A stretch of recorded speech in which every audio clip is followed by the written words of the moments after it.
whenever I'm invested in a team to win the national title, I always want them to lose early in their conference tournament. Like not necessarily their first game, like maybe win a game, keep some positive momentum rolling, but like semifinals, like you can get bounced out. Like it's okay. I just don't want them to get blown out. Like rest up. I just don't want them to get blown out.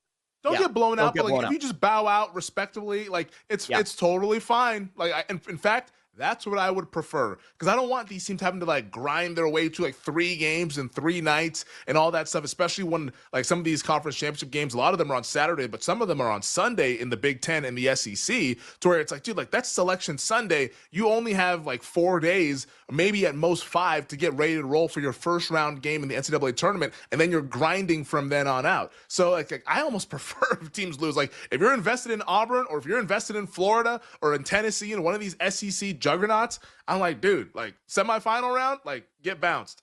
Like get bounced. Like don't make the championship game, because even if you lose a championship game, you still had to play that 3rd game in 3 nights. And I always think back to like that Baylor team, like during the 2021 season, when Baylor beat Gonzaga. Like Baylor, they lost to the Cade Cunningham Oklahoma State team. I believe it was in the semifinals when they lost that game in the Big 12 tournament. And I remember Scott Drew just said, hey, like we just needed like to take a break, and we needed to practice, because like they had a COVID that ran rampant through their team, I want to say in February, so they weren't even able to practice that much. They were playing games. They didn't look as good as they looked early in the season, and then all of a sudden they had that week off. They were able to practice, get healthy, and then they ran through the NCAA tournament, including Gonzaga in the national title game. So like you almost want that extra time to prepare and just to catch your breath before what is a wild and wacky 3 weeks, if you're lucky enough to get to the Final Four and win a national title.